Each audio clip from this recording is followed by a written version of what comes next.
r/AskReddit by Redmond Dts. What thing was ruined because it turned into a rich person's hobby? Used clothes became sustainable fashion and suddenly 5 times the price. Thrifting. The rich kids used to laugh at me for going to thrift stores.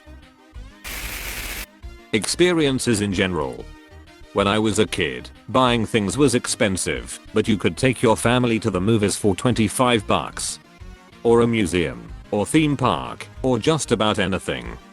Now you can buy as much mass-produced plastic garbage as you want, but if you want to spend a day doing just about anything with your family, it's like you have to decide which utility to risk getting shut off. I was shocked to find bowling for an hour on a Friday night would cost me and my girlfriend over $100. Concerts. Oh my god. Ruined by corporations, but I guess that's the same thing. Pokemon and other card collecting. That's a good one. There's a special place in hell for scalpers. Buddy owns a hobby shop. He's almost had to call the cops a couple times when scalpers freak out on him. He has a strict 1 item per customer rule on new product release, so everyone has a chance. One guy waited outside the door for like 5 hours for him to open. Then proceeded to freak the F out because he couldn't buy everything my buddy had on restock. Hell yeah, love to hear scalpers getting mad. Owning a home. Suckers thought they could collect that shit like Pokemon cards. Regular camping. Our state parks are overrun by rich assholes in 100+ grand rigs, constantly running generators and driving e-bikes like jerks. Literally. Van life influencers ruined camping. Most campsites are always booked and prices have been climbing to near hotel prices. Even free dispersed camping area are getting overrun. Skiing. It was never cheap, but over $300 for a daily lift ticket is insane.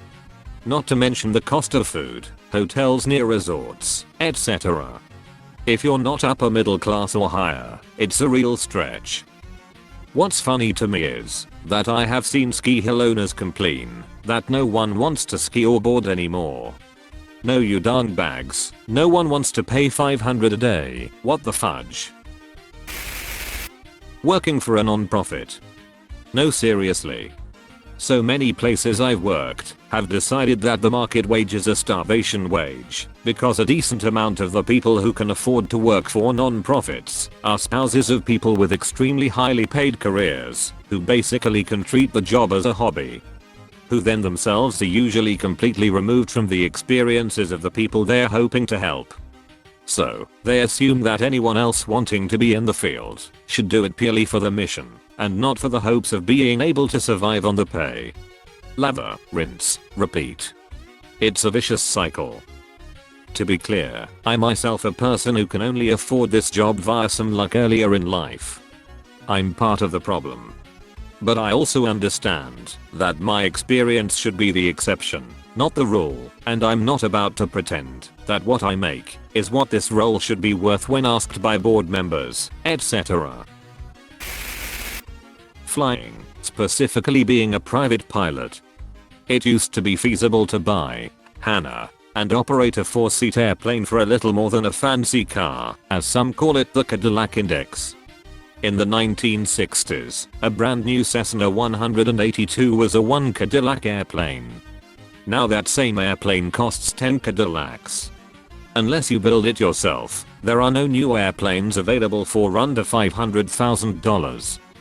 Hannah rent where I live is pushing $1,000 a month, and avgas is over $7 a gallon. Then the FBO, also known as the airplane gas station, decides to tack on minimum fuel spending fees, common area maintenance fees, and many small airports have onerous landing fees. It's like everyone in the business has decided that anybody with a pilot's license just has money to burn. What hasn't been? Seriously, name one thing. Lifting weights with a basic gym membership. Used to be $20 per month 10 years ago. Now it's 30 to 40 per month, still pretty affordable, good hobby. Also regular exercise helps to postpone visits to the doctor. Best case scenario, it saves you a bunch of money on healthcare in the future. Everything. Rich bastards would monetize shitting if they could. I'm convinced that the real rich people hobby is finding out what the average person enjoys doing, and then pricing them out of that thing. This is truly it. Time is money and they have the money to buy pastime. I've come up with the term cultural vampires to describe them. They buy their way into hobbies, artistic small towns, events, etc. But they lack the background to contribute towards these spaces to warrant their presence. They just suck the life out of those spaces while contributing nothing until those spaces are desiccated, husks of what they once were. Then they move on to the next. That's all folks. Thank you for watching.